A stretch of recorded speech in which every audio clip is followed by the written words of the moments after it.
nous allons démarrer. Donc ce webinaire sur la vaccination qui vous est proposé par le Comité régional d'éducation pour la santé et l'Agence régionale de santé Provence-Alpes-Côte d'Azur. C'est le premier des 4 webinaires que nous organisons désormais chaque année et qui va être consacré à la vaccination HPV, vaccination contre les infections à papillomavirus, avec comme intervenant expert le professeur Daniel Fleuret de l'Université Claude Bernard à Lyon et vice-président de la commission technique des vaccinations à la Haute Autorité de Santé. Merci Monsieur Fleuret d'avoir accepté d'intervenir. À mes côtés, ma collègue Ania Nogues, qui est présente pour gérer ce temps d'information et d'échange, pour lequel vous êtes 160 professionnels de santé à vous être inscrits. La vaccination HPV, vous le savez, le gouvernement en a annoncé récemment la généralisation dans les collèges pour les élèves de 5e dès la rentrée 2023. Et c'est une vaccination également qui va faire l'objet de la priorité régionale de la Semaine européenne de la vaccination en PACA, en raison de couvertures vaccinales qui sont inférieures de 7 points à la moyenne nationale pour la première dose à 15 ans chez les jeunes filles.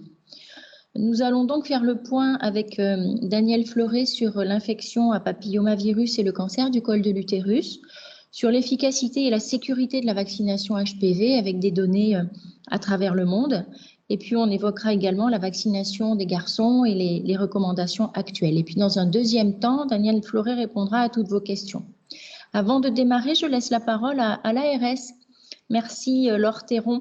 Vous êtes chargée de mission à la direction de la santé publique à l'ARS et je vous laisse la parole pour quelques propos d'introduction. Bonjour à tous, merci Elisabeth. Je voulais remercier le CRES et professeur Fleuret pour l'organisation de ce webinaire.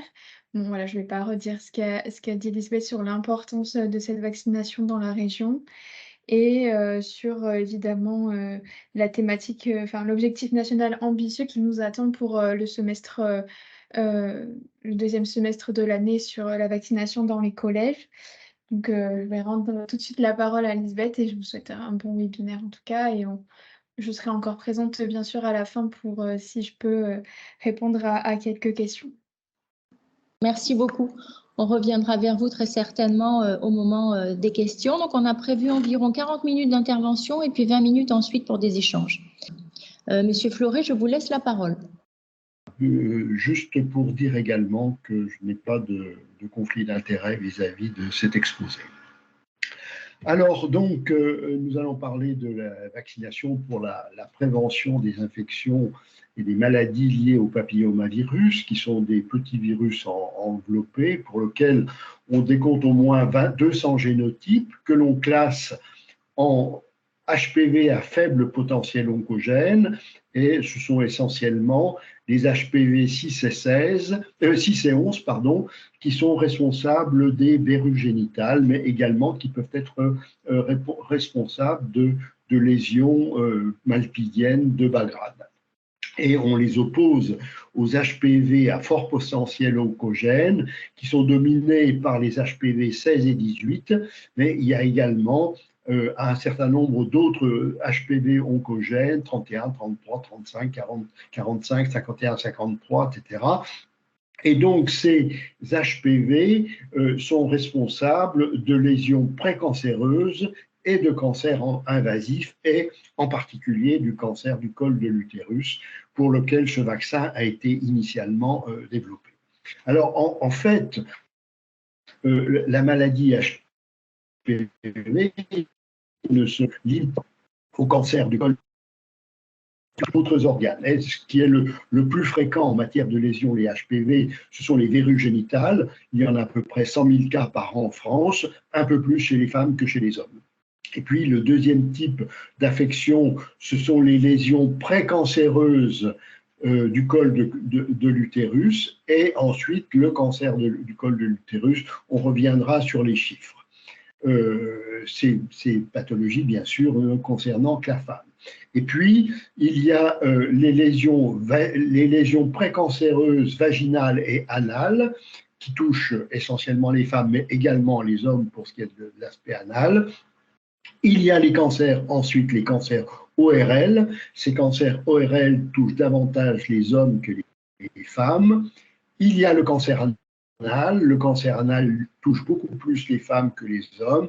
Et puis les cancers du pénis et de la vulve et du vagin. Voilà donc l'éventail de ces maladies et aux HPV. L'histoire naturelle de l'infection HPV est particulièrement bien connue pour ce qui concerne le cancer du col. L'infection à HPV, est suivie d'une réponse du système immunitaire. Cette réponse de système immunitaire est à la fois cellulaire, c'est la réponse T, et humorale, donc qui aboutit à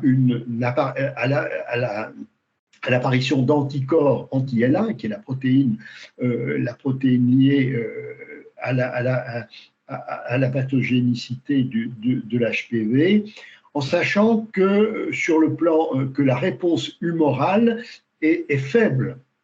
Le taux d'anticorps dans le sang après une infection est faible et même la séroconversion est très constante, surtout chez l'homme. Et puis donc, cette réaction du système immunitaire va pouvoir aboutir à l'élimination de l'HPV, donc rémission de la maladie, dans la plupart des cas. Mais dans un certain nombre de cas, l'HPV persiste et l'infection va progresser pour aboutir à divers types de lésions, avec au niveau de l'épithélium malpigien du col de l'utérus, ce qu'on appelle des anomalies cellulaires, qu'on appelle des dysplasies, qui vont progresser au cours du temps. Donc, on part d'une muqueuse normale et puis on a des lésions de bas grade avec des lésions cellulaires, des dysplasies légères et puis ces dysplasies progressent pour arriver à des grades plus élevés qui sont une néoplasie intraépithéliale avant le passage au cancer invasif. Donc, ce qui est important de savoir, c'est que plus de 70% des gens sont affectés par les HPV au cours de leur vie et que la plupart de ces infections surviennent dans les 5 ans qui suivent le début de l'activité sexuelle. Donc, après cette infection, comme on l'a dit, on a des lésions de l'épithélium malpigien avec soit élimination du virus et retour à un épithélium normal, soit persistance du virus avec progression des lésions aboutissant à un cancer. Ce qu'il est également important de savoir, c'est que le délai entre l'infection et le cancer est long. Ce délai est de 10 à 20 ans, donc ce qui explique toutes les difficultés qu'il y a eu pour évaluer l'efficacité du vaccin. Quels sont les facteurs de risque de l'infection HPV, du cancer du col, de l'infection HPV au niveau du col de l'utérus? Il y a deux facteurs importants qui est l'ancienneté de l'activité sexuelle. Plus on est à distance du début de son activité sexuelle, plus on a de risque d'avoir une infection HPV.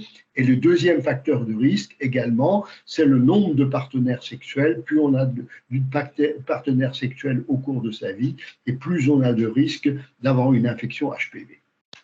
Il y a d'autres facteurs de risque qui sont importants à considérer, avec tout d'abord l'infection à VIH. En effet, chez les femmes infectées par le VIH, on sait qu'il y a une majoration du risque d'infection HPV, une majoration de risque de lésion anogénitale et une majoration du risque de cancer du col. Autre population pour laquelle il existe un risque augmenté, ce sont les transplantés d'organes solides. Et chez les transplantés, le risque d'infection HPV est multiplié par 17 par rapport aux immunocompétents, avec un risque également majoré de l'évolution vers des lésions tumorales anogénitales. Une autre catégorie de personnes à risque, ce sont les hommes ayant des relations sexuelles avec les hommes. Ces personnes ont un risque de cancer anal lié à l'HPV qui est multiplié par 20 par rapport aux hétérosexuels. Et en cas d'infection à VIH, ce risque est multiplié par 60. Alors, Quelques mots sur le cancer du col en France, où il y a à peu près un peu moins de 3000 cas par an de cancer du col, avec une incidence maximale dans la tranche d'âge de 45 à 49 ans. Le nombre de décès annuels est un peu plus de l'ordre de 1100 décès annuels. Et au cours du temps, l'incidence et la mortalité du cancer du col ont beaucoup diminué, essentiellement grâce au dépistage. Mais par contre, actuellement, il y a un plateau et il y a surtout une augmentation de l'incidence des lésions précancéreuses et surtout dans la tranche d'âge de 25 à 44 ans. Alors, dans les moyens de lutte pour le cancer du col, il y a la vaccination dont on va parler, mais il y a d'abord et avant tout, et historiquement, le dépistage du cancer du col de l'utérus, qui a initialement été un dépistage opportuniste, c'est-à-dire sur la base d'un volontariat tous les 3 ans chez les femmes de 25 à 65 ans, et ce dépistage reposait sur la cytologie du frottis. Depuis 2018, on a un dépistage organisé avec des relances, avec un objectif d'atteindre 80% des femmes et de réduire les inégalités d'accès et la mortalité de 30%. Les modalités de ce dépistage ont changé, puisqu'il est maintenu le dépistage par la cytologie chez les femmes de 25 à 29 ans, mais à partir de 30 ans, ce dépistage repose sur la recherche du virus HPV. Ce taux de dépistage, il est de moins de 60%, avec de fortes disparités selon l'âge. Plus on est âgé, moins on se fait dépister, et également de fortes disparités géographiques. La région PACA n'est pas la plus mauvaise en matière de dépistage. Par contre, il faut noter le très faible taux de dépistage qui est observé dans les dom-toms. Alors, au niveau mondial, le cancer du col de l'utérus est un véritable problème de santé publique. C'est le 4e cancer chez la femme, la 4e cause de mortalité par cancer au niveau mondial. Et l'OMS estime qu'il y a à peu près 600 000 cas annuels de cancer du col et 340 000 décès annuels liés à ce cancer. Et que 88% des cancers du col concernent des pays à revenus faibles ou intermédiaires, et ceci est un élément important concernant la problématique de la vaccination. Alors donc, pour lutter contre cette maladie HPV, ont été mis au point des vaccins contre le papillomavirus. La production de ces vaccins repose sur la fabrication de ce qu'on appelle des pseudoparticules virales, c'est-à-dire des morceaux de la capsule du virus qui sont obtenus par un auto-assemblage des protéines d'enveloppe L1, qui est l'antigène majeur des papillomavirus. Et cette production est obtenue à l'intérieur de micro-organismes pour lequel on a transfecté avec le gène correspondant à la fabrication de des protéines d'enveloppe de L1. Et donc, cette production se fait soit dans des baculovirus, soit au sein de l'ovule. Alors, ces vaccins basés donc sur ces pseudoparticules virales, ils entraînent une réaction immunitaire sérique extrêmement importante, avec une production d'anticorps neutralisants à des concentrations qui sont 1 à 4 logs supérieures à celles de l'immunisation naturelle. On a vu que l'infection naturelle entraînait une très faible réponse immunitaire humorale. Par contre, le vaccin entraîne une réaction humorale beaucoup plus importante, sans qu'on sache bien sûr quel est le corrélat de protection. Alors, ces anticorps qui ont été induits par la vaccination, ils vont protéger les muqueuses, notamment les cellules malpighiennes, par une transsudation à partir du sang des IgE dans les voies génitales et par exsudation des anticorps au niveau des sites de traumatisme où débutent les infections. Alors, donc, trois types de vaccins ont été produits, enfin du moins en Europe. Il y en a d'autres qui ont été produits, d'autres vaccins qui sont produits dans d'autres pays du monde. Mais en Europe, nous avons eu trois types de vaccins qui sont des vaccins divalents, quadrivalents ou non-avalents. Le vaccin divalent ne protège que contre les HPV 16 et 18 qui sont responsables de 70% des cancers du col. Pour ces vaccins, il existe des schémas vaccinaux à 2 doses ou à 3 doses selon l'âge à laquelle est initiée la vaccination. On reviendra là-dessus.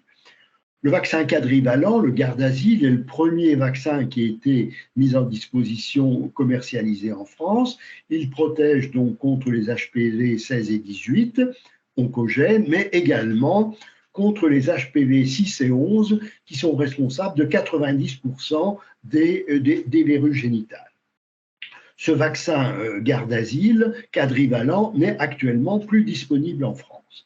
Et il a été remplacé par le vaccin Gardasil 9, qui comporte donc les 4 valences du vaccin Gardasil, auxquelles sont ajoutées les valences de 5 autres HPV oncogènes les plus fréquents, qui sont le 31, 33, 45, 52 et 58, ce qui fait qu'au total, ce vaccin non avalent va couvrir 90% des HPV responsables de cancer. Tous ces vaccins ont une autorisation mise sur le marché qui commence à 9 ans et qui va jusqu'à l'âge de 45 ans. Alors, comment est-ce qu'ont été évalués les vaccins HPV? On a vu que le délai entre l'infection et le cancer va de 10 à 20 ans ou même 15-25 ans dans certaines études, et ceci veut dire qu'il était totalement impossible d'évaluer l'efficacité de ce cancer vis-à-vis de la prévention, ces vaccins vis-à-vis de la prévention du cancer, puisqu'il faut attendre une quinzaine d'années. Et donc, l'évaluation initiale des vaccins HPV a été centrée sur la prévention des lésions précancéreuses du col de l'utérus, de la vulve et des vagins, puisqu'on a vu que le cancer est précédé de lésions de dysplasie évolutive, etc. Et donc, c'est la prévention de ces lésions que l'on a évaluée, en sachant que si on prévenait les lésions précancéreuses, eh bien, on devait prévenir le cancer. Et puis également, l'autre critère qui a été utilisé, c'est l'infection persistante, c'est-à-dire l'impossibilité du système immunitaire à éliminer le virus HPV. Et on sait que l'infection est persistante, notamment due aux HPV 16 et 18, est corrélée avec un risque de cancer. Donc, ce sont les critères qui ont été utilisés. Alors, ces vaccins, ils ont été évalués dans des essais cliniques de phase 3 très importants qui ont porté sur des nombres importants de personnes. Et vous voyez que donc c'est l'évaluation initiale qui a permis d'obtenir l'autorisation de mise sur le marché du vaccin Gardasil, a porté donc sur la prévention des lésions précancéreuses de haut grade liées aux HPV 16 et 18, et également les lésions vulvaires et lésions vaginales, et puis également la prévention des condylomes. Et vous voyez que dans ces essais cliniques, l'efficacité était très élevée pour les pairs protocoles, c'est-à-dire pour les personnes qui avaient totalement suivi le schéma, le protocole expérimental, avec une efficacité plus faible en intention de traiter. L'intention de traiter, c'est les personnes qui avaient reçu au moins une dose de vaccin et qui avaient pu être infectées avant d'être inclus dans l'essai, ce qui explique donc cette différence d'efficacité entre le PER protocole et l'ITT. Le vaccin Cervarix, lui, a été évalué initialement sur la prévention des lésions précancéreuses du col liées aux HPV 16 et 18 et également vis-à-vis de l'infection persistante aux HPV 16-18. Et vous voyez avec également des taux d'efficacité très hauts, supérieurs à 90% en pair protocole et naturellement des taux d'efficacité plus faibles en ITT. Lorsque le vaccin non avalent Gardasil 9 est arrivé, il était impossible de faire une étude, de faire un essai clinique de phase 3 versus placebo, alors que des vaccins efficaces étaient déjà largement utilisés. Donc, le vaccin Gardasil 9, il a été évalué de deux manières. D'une part, pour ce qui concerne les 4 génotypes communs, c'est-à-dire 6, 11, 16, 18, il y a eu une étude, ce qu'on appelle une étude d'immunobridging par rapport à Gardasil, c'est-à-dire qu'on a comparé les taux d'anticorps obtenus avec le vaccin Gardasil et avec le vaccin Gardasil 9 vis-à-vis des 4 génotypes communs, 6, 11, 16, 18.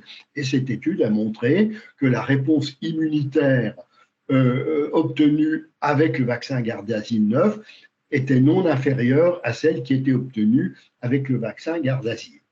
Par contre, pour ce qui concerne les génotypes additionnels, c'est-à-dire les HPV 31, 33, 45, 52, 58, il y a eu un véritable essai clinique comparant Gardasil et Gardasil 9 avec ces données d'efficacité sur les différents critères, lésions précancéreuses du col, lésions précancéreuses de la vulve et du vagin, infection persistante, anomalie des frottis, etc., diminution du risque d'avoir une conisation du col, avec, vous voyez, des taux d'efficacité relatifs extrêmement importantes, de plus de 95% pour la plupart des items, en tout cas, et de plus de 90% pour tous les items. Voilà la manière dont ont été obtenues les autorisations de mise sur le marché de ces différents vaccins. Maintenant, le reproche essentiel qui était fait, notamment de la part des antivax, était que la preuve de l'efficacité du vaccinal pour la prévention du cancer du col et des cancers liés à l'HPV n'était pas apportée. Ce qui fait que dès la mise en place des programmes vaccinaux, des études sur le terrain ont été mises en place pour évaluer l'impact de la vaccination sur différents critères. Et il y a 3 types de critères qui ont été utilisés. D'une part, la prévention des condylomes. D'autre part, la prévention de l'infection HPV. Et enfin, la prévention des lésions précancéreuses du col de l'utérus. Alors, ces études, elles ont été faites dans différents pays, mais le pays qui a le plus contribué à l'évaluation sur le terrain de l'efficacité des vaccins HPV, c'est l'Australie. L'Australie, qui a démarré son programme en 2007 dans les écoles pour les filles de 12-13 ans, avec un rattrapage jusqu'à l'âge de 26 ans dans les écoles et dans la communauté. Et d'emblée, grâce à leur organisation, notamment la vaccination dans les écoles, les Australiens ont obtenu des couvertures vaccinales rapidement très élevées. Et ils ont été les premiers à introduire la vaccination des garçons en 2013. Alors, très rapidement, les Australiens ont montré que la vaccination entraînait une réduction très significative du risque d'être infecté par les HPV. Donc, en comparant les vaccinés et les non vaccinés, ils ont pu calculer que l'efficacité vaccinale contre l'infection était de 73%. Et puis, ce qu'ils ont montré également d'emblée, c'est que chez les femmes non vaccinées, le risque d'infecter était réduite en comparant la période prévaccinale et la période vaccinale. Ce qui veut dire que les personnes non vaccinées, les femmes non vaccinées, était également protégé, ce qui voulait dire que ce vaccin permettait la mise en place d'une immunité de groupe.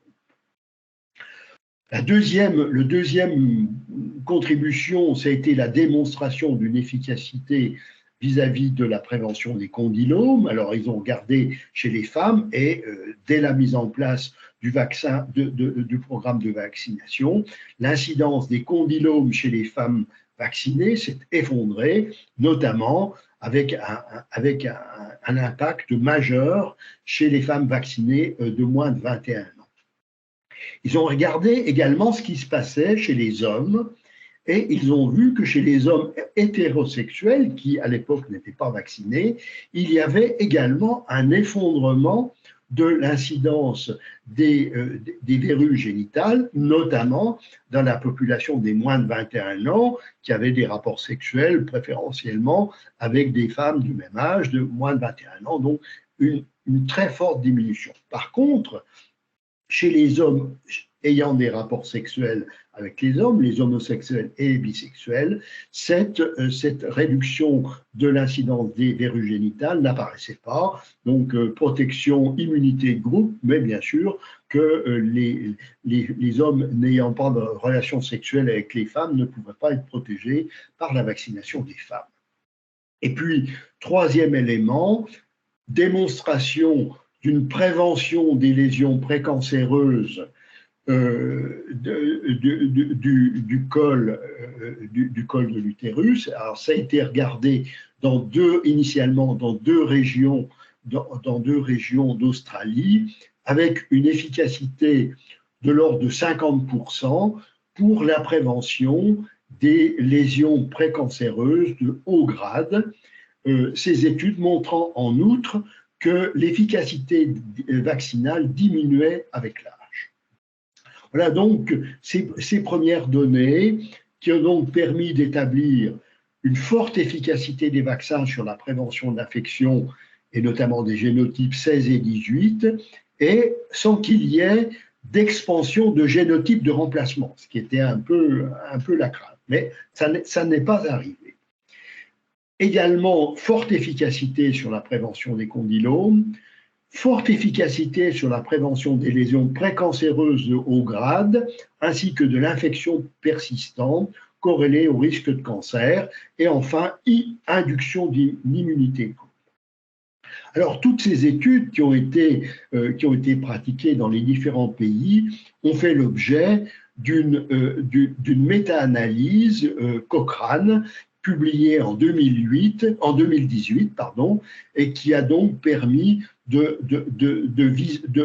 confirmer toutes ces données, c'est-à-dire une très forte efficacité de la vaccination HPV pour la prévention des lésions liées aux HPV 16 et 18, et notamment des efficacités de près de 100% pour des femmes jeunes non infectées au moment avant d'être vaccinées.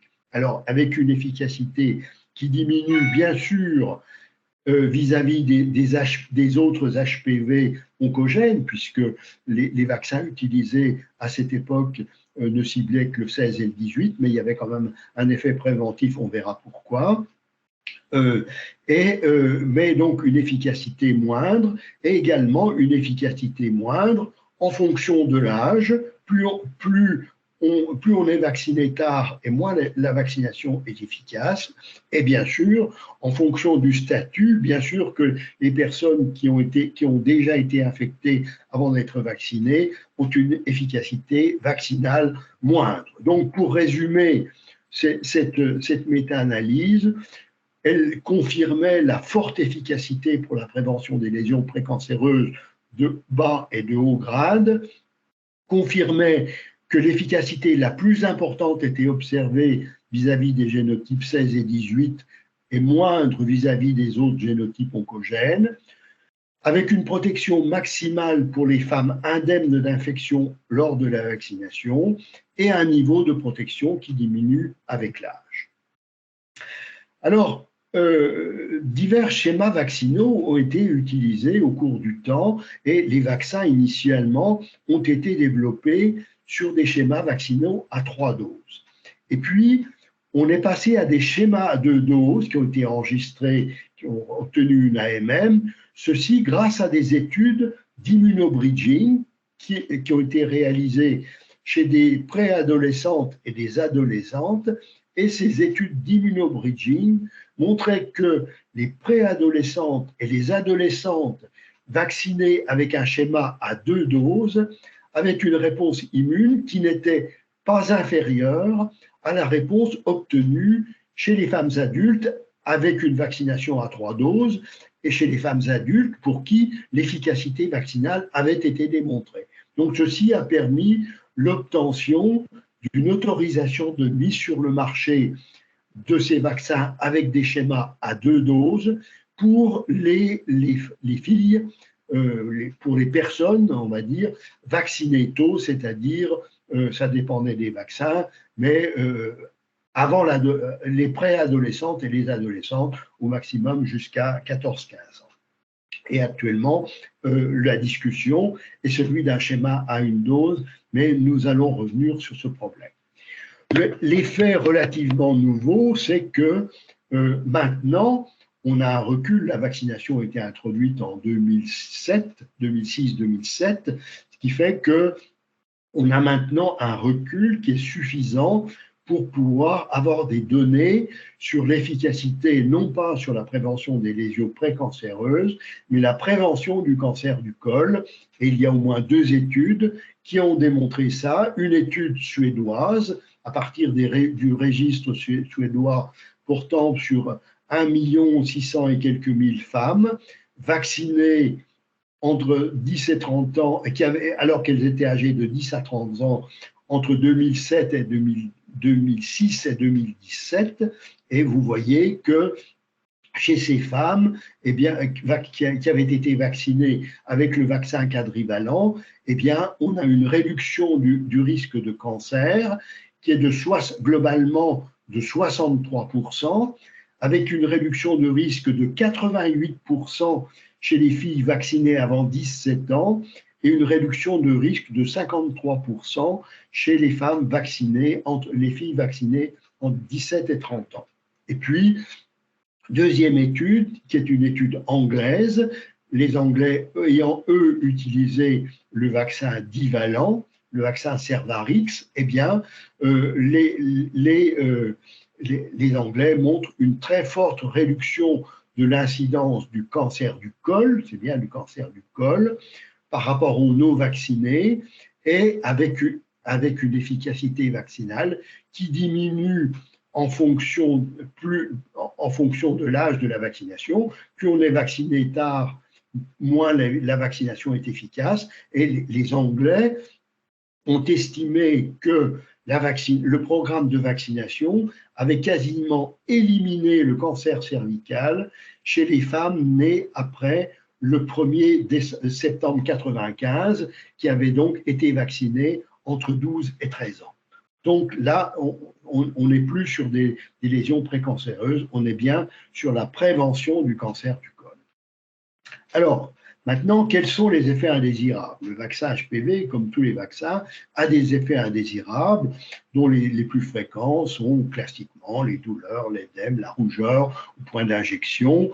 Voilà, ce sont des problèmes d'intensité légère, modérés dans 95% des cas, et qui de toute façon sont transitoires.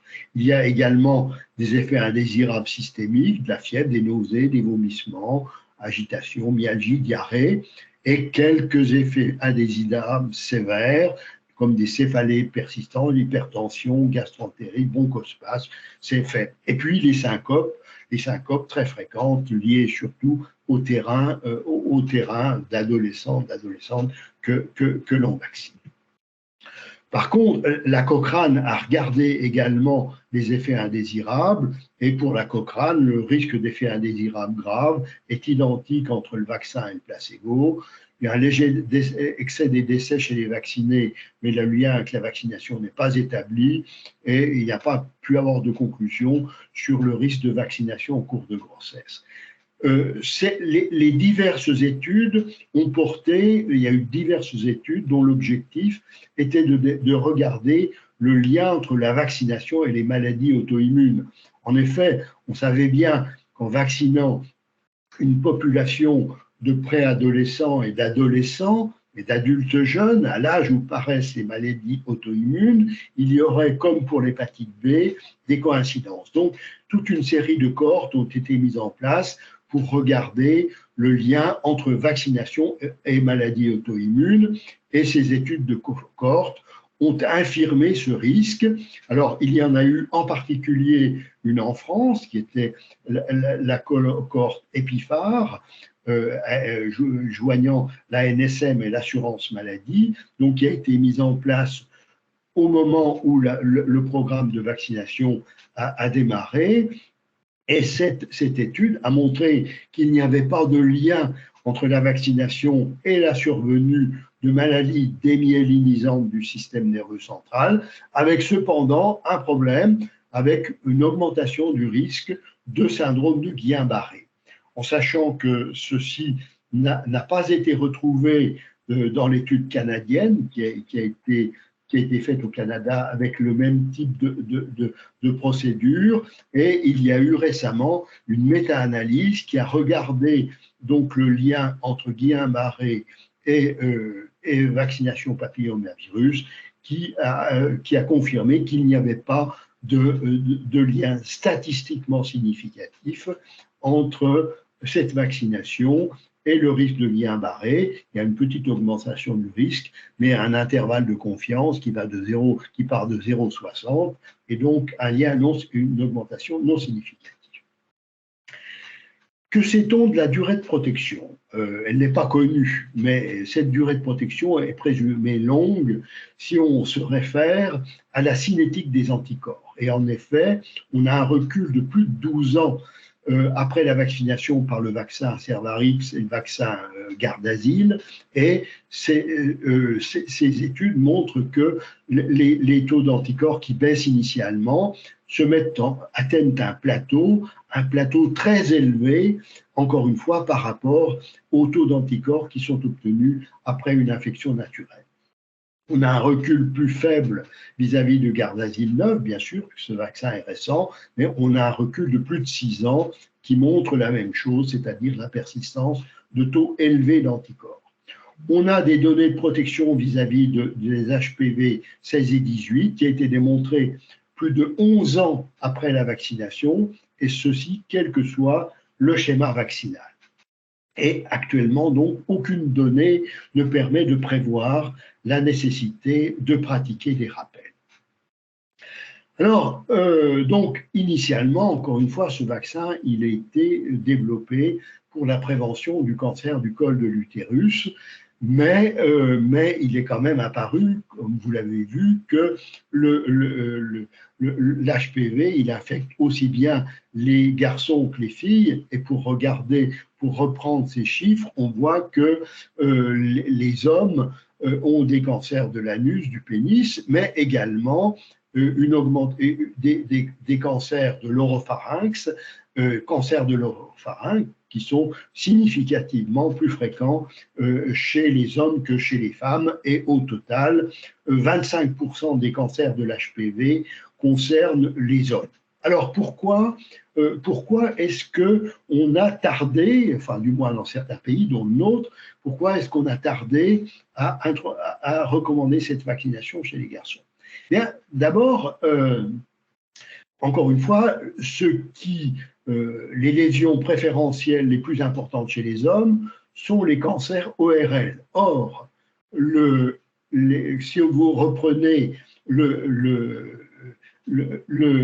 l'autorisation, le libellé d'AMM des vaccins HPV, vous verrez que les cancers ORL n'apparaissent pas parce qu'il n'y a pas eu d'études, et donc recommander le vaccin HPV chez les hommes, ça voulait dire c'est essentiellement pour prévenir les cancers ORL. Or, cette prescription était hors AMM, ce qui était quand même un facteur freinateur. En plus, La démonstration, on a vu que chez les hommes, un autre cancer chez les hommes, c'était le cancer anal. Or, les essais cliniques qui ont été pratiqués ont concerné trop peu de sujets pour qu'une efficacité significative, statistiquement significative, puisse être obtenue pour la prévention du cancer anal. Par contre, on s'en est tiré avec les HSH qui ont un risque beaucoup plus élevé et des essais cliniques ont été ont été pratiqués et montré que le vaccin HPV avait une efficacité tout à fait significative pour la prévention du cancer anal chez les HSH et on a pu extrapoler aux hommes cette efficacité démontrée pour la prévention du cancer anal chez les HSH. Qu'est-ce qu'il en est des cancers ORL? C'est difficile parce qu'il n'y a pas de lésions précancéreuses actuellement identifiées pour les cancers ORL. Et l'infection, on sait qu'il y a des infections persistantes HPV dans la sphère oropharyngée, mais on ne sait pas quelle est sa signification. Et il n'y a aucune étude interventionnelle qui ait assez de recul pour étudier l'efficacité d'un vaccin HPV pour les cancers de l'oropharynx. Il y a quand même des éléments de présomption d'efficacité. Si on évite l'infection, a priori, on devrait aussi éviter le cancer. On a montré aussi qu'il y avait des anticorps anti-HPV 16 et 18 dans la muqueuse orale des sujets vaccinés.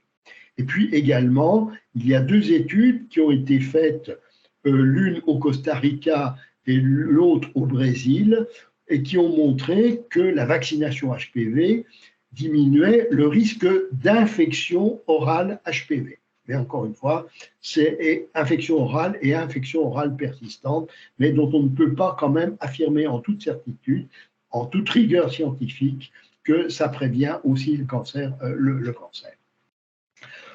Autre élément qui a limité, qui explique ce retard à la recommandation, c'est l'aspect médico-économique.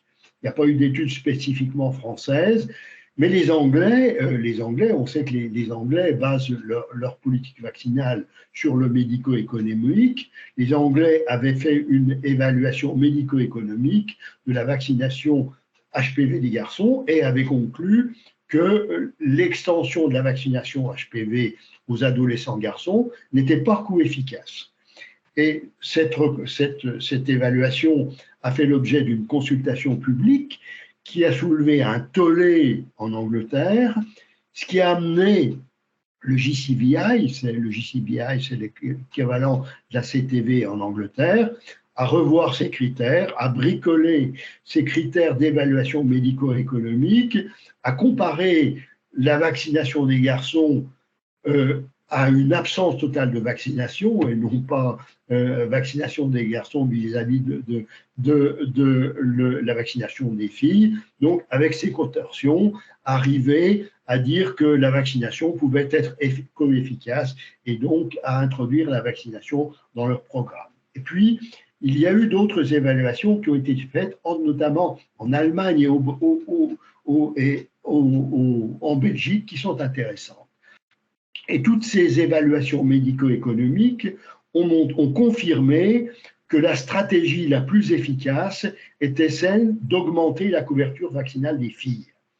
Mais dans plusieurs modèles, la vaccination des garçons peut être jugée coefficace en intégrant une protection vis-à-vis des pathologies non ciblées par l'AMM, en intégrant la protection vis-à-vis des cancers ORL, et en estimant que la vaccination procurait une protection à vie, ce qui n'est quand même pas tout à fait démontré.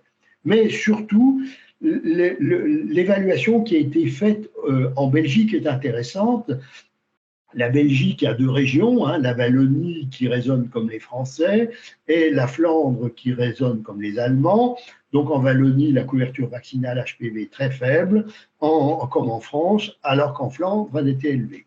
Et l'évaluation médico-économique a montré qu'en Wallonie, où la couverture vaccinale des filles était très faible, la vaccination des garçons était coût-efficace, alors qu'elle ne l'était pas en Flandre, où la couverture vaccinale des filles était élevée. Voilà.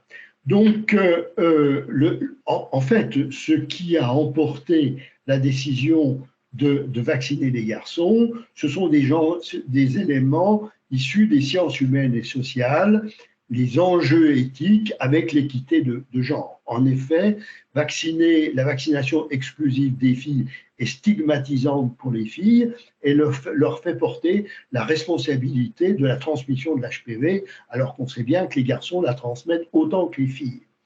Donc, vacciner les garçons permet une répartition égalitaire de la responsabilité des individus des deux sexes pour réduire le fardeau d'HPV.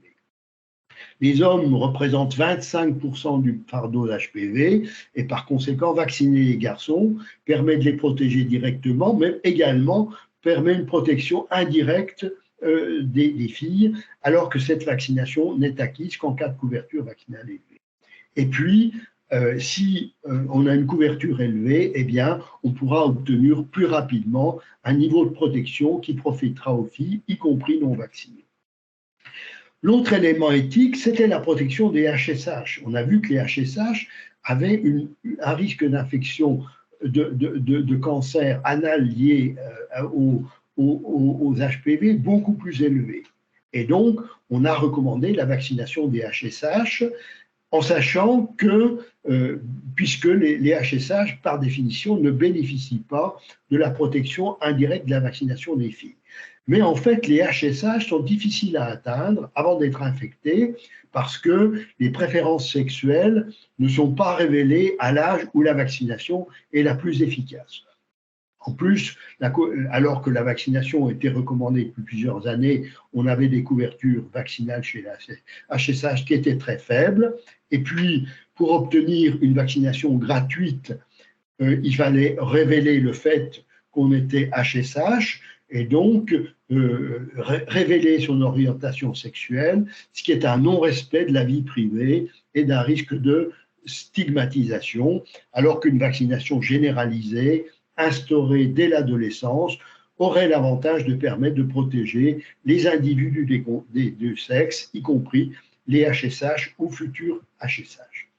Au total, donc, la recommandation de vacciner les garçons était fragile sur le plan scientifique, discutable sur le plan médico-économique, mais par contre s'imposait sur des arguments de sciences humaines et sociales, l'équité de genre, la protection des HSH. Donc c'est là-dessus qu'a été prise la décision d'intégrer la vaccination, d'intégrer les garçons dans la vaccination. En plus, on sait bien que les programmes de vaccination ciblée fonctionnent moins bien que la vaccination universelle. On a vu quand on a voulu prévenir la rubéole congénitale en vaccinant contre les filles, ça n'a pas marché, alors que quand on a vacciné garçons et filles, eh bien, ça a marché. Alors, qu'est-ce qu'il en est en Europe actuellement? Beaucoup de pays, la France est devenue violette depuis 2021, mais actuellement, dans le monde, on estime que l'OMS estime que 147 pays ont introduit la vaccination des filles dans le calendrier vaccinal et que 47 l'ont également fait pour les garçons. Alors, quelles sont les recommandations vaccinales actuelles en France? Donc, la vaccination est recommandée pour toutes les jeunes filles et tous les garçons âgés de 11 à 14 ans, avec une coadministration possible avec d'autres vaccins, le rappel quadrivalent diphtérie, tétanos, coqueluche, polio, la vaccination hépatite B, le MENC, possibilité de rattrapage jusqu'à 19 ans révolus, c'est-à-dire 20 ans dans les deux sexes, recommandation d'une prise en compte des garçons depuis janvier 2021, avec une vaccination qui doit être initiée avec Gardasil 9, avec Gardasil 9. En précisant que les vaccins ne sont pas interchangeables, c'est-à-dire que quand on a commencé à être vacciné avec un vaccin, on doit continuer la vaccination avec le même vaccin. Chez les HSH, la recommandation antérieure persiste, donc une vaccination jusqu'à l'âge de 26 ans. et pour les immunodéprimés, vaccinés comme dans la population générale, avec cependant la possibilité de vacciner dès l'âge de 9 ans les futurs transplantés. Alors, on sait que j'ai pas marqué les chiffres de PACA, mais vous nous les avez donnés. Globalement, la couverture vaccinale, bien qu'en très nette progression, reste très insuffisante. On est à 40% de couverture pour une dose à 15 ans et 32,7% pour un schéma complet à l'âge de 16 ans. Et donc, couverture vaccinale très incomplète par rapport aux objectifs. Alors, quelles sont les priorités? La priorité doit être d'augmenter la couverture vaccinale chez les filles. Et une modélisation a été faite et a montré qu'avec une couverture vaccinale de 85% chez les filles, on éviterait annuellement plus de 2500 conisations, près de 2500 lésions précancéreuses, 377 cancers du col de l'utérus et 139 décès par cancer du col de l'utérus. Et l'obtention d'une couverture vaccinale acceptable nécessite la mise en place d'un programme de vaccination, la mobilisation de tous les acteurs, et il est clair que la récente décision du gouvernement de mettre en place une vaccination dans les collèges en classe de 5e représente un progrès décisif que nous demandions, que nous réclamions depuis des années. Alors, les enjeux sont différents selon les pays, parce que dans les pays industrialisés, la vaccination est recommandée de manière quasi universelle, en privilégiant le vaccin non involant. La vaccination des garçons se développe avec des schémas vaccinaux qui peuvent varier, l'âge de début, l'importance du rattrapage, en rappelant que le vaccin a une AMM jusqu'à 45 ans, mais des études montrent que la vaccination tardive n'est pas efficace. La couverture vaccinale est fortement influencée par les modalités d'organisation de la vaccination et les meilleurs résultats sont obtenus dans les pays qui vaccinent à l'école. Par contre, dans les pays en développement, la vaccination HPV représente un enjeu majeur, mais pose un problème de financement. Et la priorité dans ces pays, c'est la prévention du cancer du col. Alors, l'OMS recommande sans distinction tous les vaccins homologués, y compris le divalent.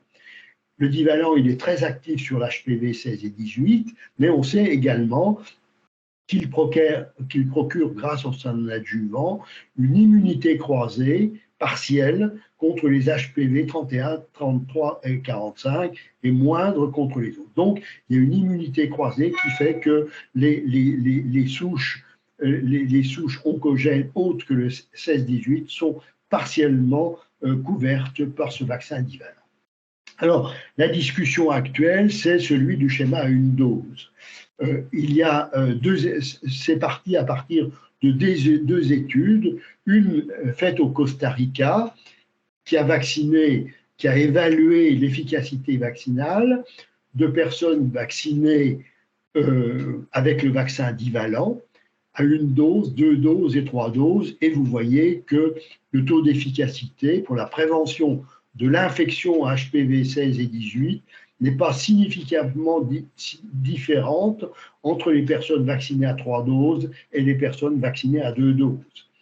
Il y a également une étude indienne qui, elle, a regardé l'efficacité vaccinale chez des femmes vaccinées avec le vaccin quadrivalent HPV, en évaluant également la protection contre l'infection persistante HPV 16-18 avec un recul de 9 ans.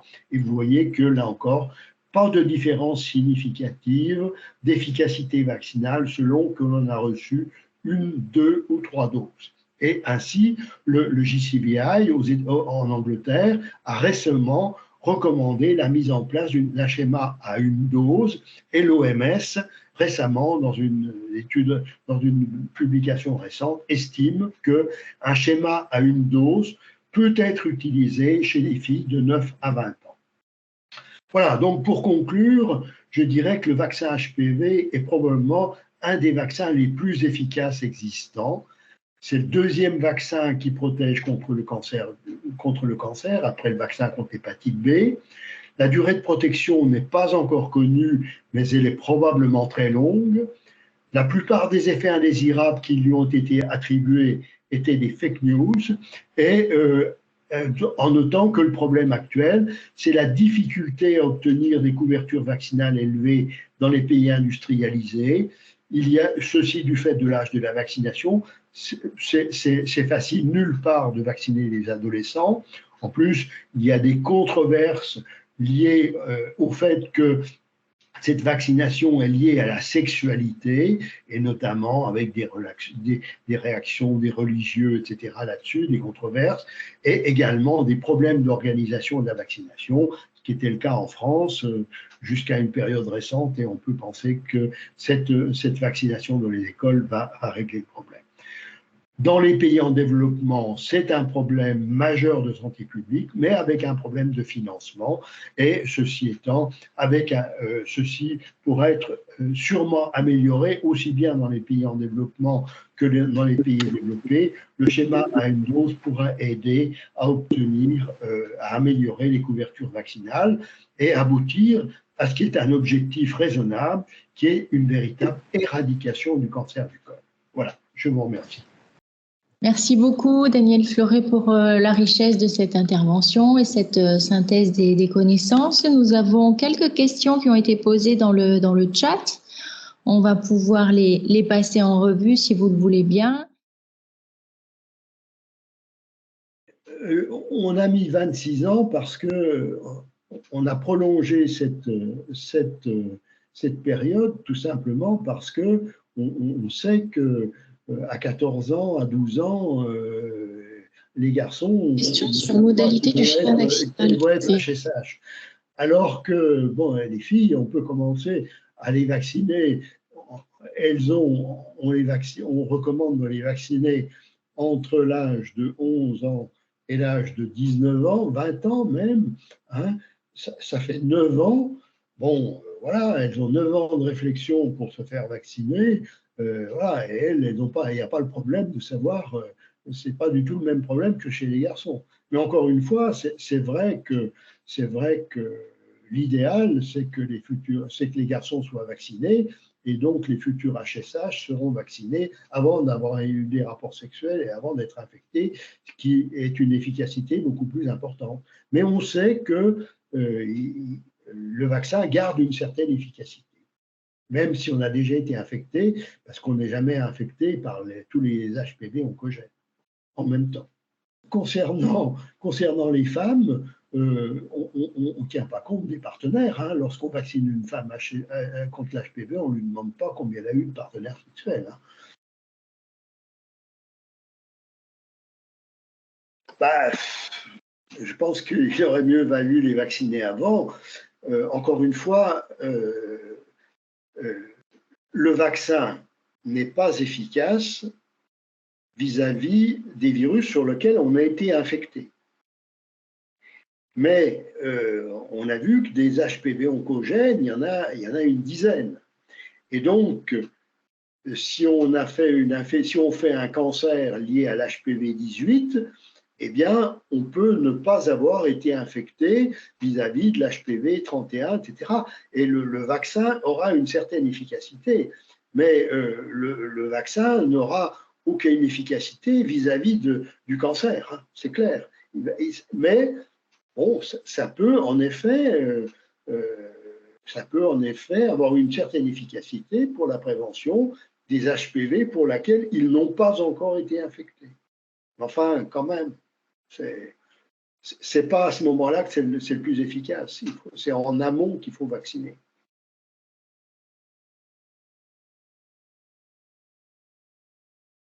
Alors, une femme peut parfaitement être vaccinée jusqu'à 45 ans. L'AMM va jusqu'à 45 ans. Le problème, c'est le remboursement. En France, on estime que la solidarité nationale prend en charge la vaccination à l'âge où elle est la plus efficace.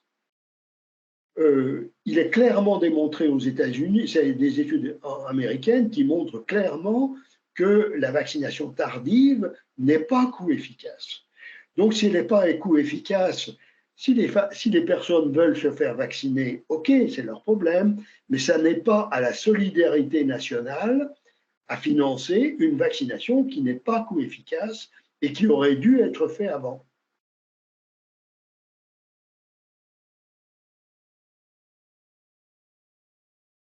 De toute façon, la règle suprême en vaccinologie est que toutes les doses comptent. Ce qui veut dire que une fille qui serait vaccinée aujourd'hui et qui, pour des raisons ou pour une autre, ne serait pas vaccinée dans le délai, si elle est vaccinée hors du délai, sa vaccination sera efficace. Même si le délai, c'est tout simplement parce que les essais cliniques, ils ont été bâtis comme ça, avec un schéma à 2 doses, la deuxième dose étant administrée entre 6 et 12 mois. Donc l'AMM a été donnée en fonction des essais cliniques. Mais la réalité, c'est que toutes les doses comptent et qu'une deuxième dose administrée 2 ans après sera efficace. Sans compter qu'il est tout à fait possible qu'une seule dose suffise. Donc voilà, il ne faut pas avoir d'état d'âme. Hein. Si on peut respecter le schéma vaccinal, c'est-à-dire ce qui voudrait dire soit on vaccine en début d'année, et en fin d'année, ce qui fera les 6 mois, soit l'année après, mais ça serait probablement compliqué. Mais de toute façon, il ne faut pas avoir d'état d'âme, même si vous ne respectez pas ça, la vaccination sera efficace. Bien sûr qu'il faut respecter le schéma vaccinal, mais mon propos, c'était de vous dire, il ne faut pas avoir d'état d'âme, si ce n'est pas respecté, ça marchera quand même. Donc, voilà, mais bien sûr qu'il faut dire le schéma vaccinal, c'est on fera une dose au mois de septembre, à la rentrée de septembre, et on fera la deuxième dose avant les vacances. Hein, c'est clair qu'il faut être, voilà. Mais si ça se passe pas comme ça, c'est pas dramatique, ça marchera quand même. Merci. L'ARS, Laure Théron, est-ce que vous souhaitez compléter sur ce sujet de la vaccination à l'école? Le timing qui sera proposé, ce que l'on sait à ce jour? Alors, ce que l'on sait à ce jour, effectivement, c'est première dose peut-être septembre-octobre et effectivement de faire la chose la plus simple possible et faire une deuxième dose 6 mois après. Pour l'instant, on n'a pas plus d'informations et effectivement, ça va se construire là dans les prochaines semaines. Donc, on reviendra vers vous évidemment pour préciser les consignes que nous avons, pour co-construire évidemment avec les rectorats de la région cette campagne. Et la région Grand Est, effectivement, a aussi commencé la première expérimentation depuis 2019, donc on a des outils qui pourront nous aider, effectivement.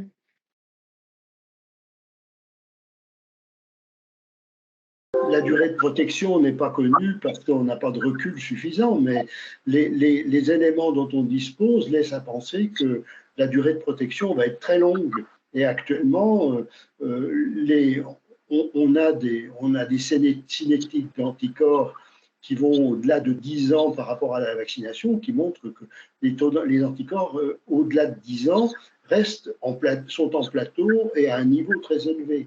Donc, il est tout à fait possible que, du moins avec les schémas à 2 et 3 doses, il est tout à fait possible que l'efficacité vaccinale soit très prolongée et peut-être à vie. Voilà, c'est peut-être plus délicat pour les schémas à une dose. Mais en tout cas, pour l'instant, on n'a aucun élément qui permette de dire que des rappels vont être nécessaires, en tout cas pour les personnes qui ont été vaccinées avec les schémas à 2 doses précoces ou à 3 doses pour les vaccinations un peu plus tardives. À ma connaissance, ce n'est pas le cas. Encore une fois, cette vaccination, elle est parfaitement possible. Elle est tout à fait possible puisque les vaccins ont une autorisation de mise sur le marché jusqu'à l'âge de 45 ans. Donc, tout médecin peut prescrire un vaccin à un homme ou à une femme âgée de moins de 45 ans. Le problème est celui du remboursement et que le remboursement n'est obtenu que dans la tranche d'âge où elle est recommandée, encore une fois, parce que il est logique que la solidarité nationale prenne en charge la vaccination aux âges où elle est très efficace. Par contre, il n'est pas éthique que ce soit la solidarité nationale qui prenne en compte une vaccination à un âge où elle est beaucoup moins efficace, alors que ces personnes, elles ont eu 10 ans pour se faire vacciner. Et c'est clair qu'une femme, on va dire, je vais dire une femme, mais ça peut être un homme, mais une femme de 30 ans qui n'a pas eu d'activité sexuelle et qui souhaite avoir une activité sexuelle, c'est clair qu'elle a un intérêt tout à fait important à être vaccinée. Seulement, c'est pas l'assurance maladie qui paye, elle se paye le vaccin. Voilà. La protection collective, c'est le fait que si vous êtes protégé, vous n'allez pas vous infecter, et si vous avez ensuite des rapports sexuels avec une personne non infectée, vous n'allez pas l'infecter. Donc c'est ça l'immunité de groupe. C'est la protection indirecte des non vaccinés par la protection, par le fait que les vaccinés ne transmettent plus la maladie.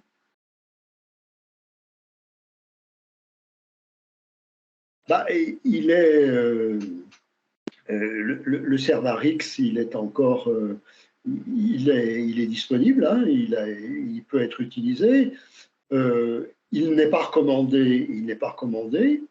Dans le calendrier vaccinal, il est dit qu'il faut privilégier le vaccin HPV 9, tout simplement parce que le Cervarix ne protège pas contre les condylomes et que, bien qu'il ait une immunité croisée vis-à-vis des HPV oncogènes non contenus dans le vaccin, c'est une efficacité qui est moindre quand même par rapport au vaccin HPV 9. Mais on peut tout à fait utiliser le Cervarix. Il est disponible. À ma connaissance, il est encore disponible en France. Oui. Alors, l'essentiel, ça a été les maladies auto-immunes. Hein, donc, une polémique en France avec un cas de sclérose en plaques, etc. Donc, c'est la même problématique que la vaccination hépatite B, hein, donc, qui est due au fait qu'on vaccine à l'âge où apparaissent ces maladies, et donc il y a des maladies qui se révèlent dans les suites de la vaccination. Donc ça, c'est l'essentiel. Les maladies auto-immunes, et notamment les maladies neurologiques, sclérose en plaques, etc. Bon. Parmi les effets indésirables, il y a eu aussi ce qu'on a appelé, et ça c'était des polémiques qui ont eu lieu au Japon et dans les pays nordiques, au Danemark, avec deux syndromes assez mal définis. Le syndrome d'hypotension posturale, et puis les syndromes de douleur régionale complexe, avec des espèces de pseudo-paralysie du membre, etc. Alors, ça a fait l'objet de polémiques, je vous dis, au Japon, essentiellement au Japon, dans les pays nordiques.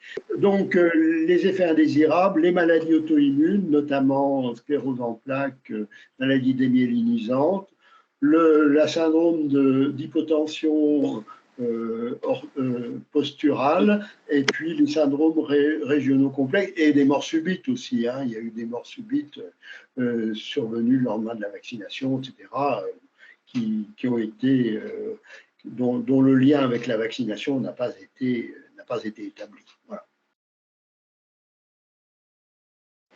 Alors, il y a eu effectivement quelques accidents anaphylactiques, c'est très rare, mais ça existe, comme pour tous les vaccins, mais la règle devrait être comme pour tous les vaccins, on sait que les accidents anaphylactiques surviennent habituellement très rapidement par rapport à la vaccination. Donc la règle du quart d'heure d'observation post-vaccination devrait être respectée partout, aussi bien dans les centres de vaccination qu'au cabinet du médecin.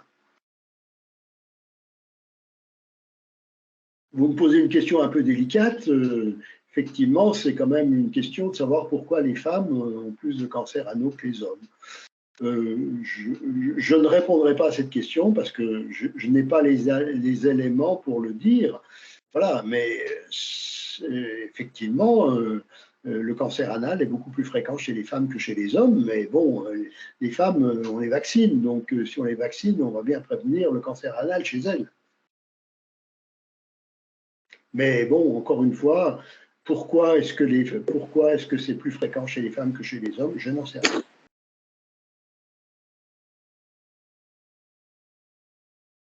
Non, encore une fois, la vaccination n'est pas efficace chez les personnes infectées. Enfin, la vaccination n'aura aucun effet sur une personne qui a une infection active sur le génotype sur lequel elle est infectée. Donc, encore une fois, la vaccination, on peut vacciner quelqu'un qui a déjà été infecté. Cette vaccination va la protéger contre tous les génotypes pour lesquels elle n'a pas été infectée, mais cette vaccination n'aura aucun effet sur la protection, sur l'évolution de l'infection au génotype pour lequel elle a été infectée. Ben, pour l'instant, il n'y a pas de, enfin, c'est pas un sujet sur lequel on s'est plongé. Il faudra sûrement qu'on le fasse. Bon, je pense que les Anglais ont fait le saut. Enfin, les Anglais. Le comité technique des vaccinations a recommandé un schéma à une dose. Mais je n'ai pas connaissance du fait que ceci ait été appliqué. Donc, je ne crois pas que actuellement, malgré les recommandations du JCVI, le schéma vaccinal en Angleterre soit de une dose. Je ne crois pas. L'OMS dit que c'est possible, mais encore une fois, l'OMS raisonne d'abord et avant tout en fonction des pays à faible niveau de revenus.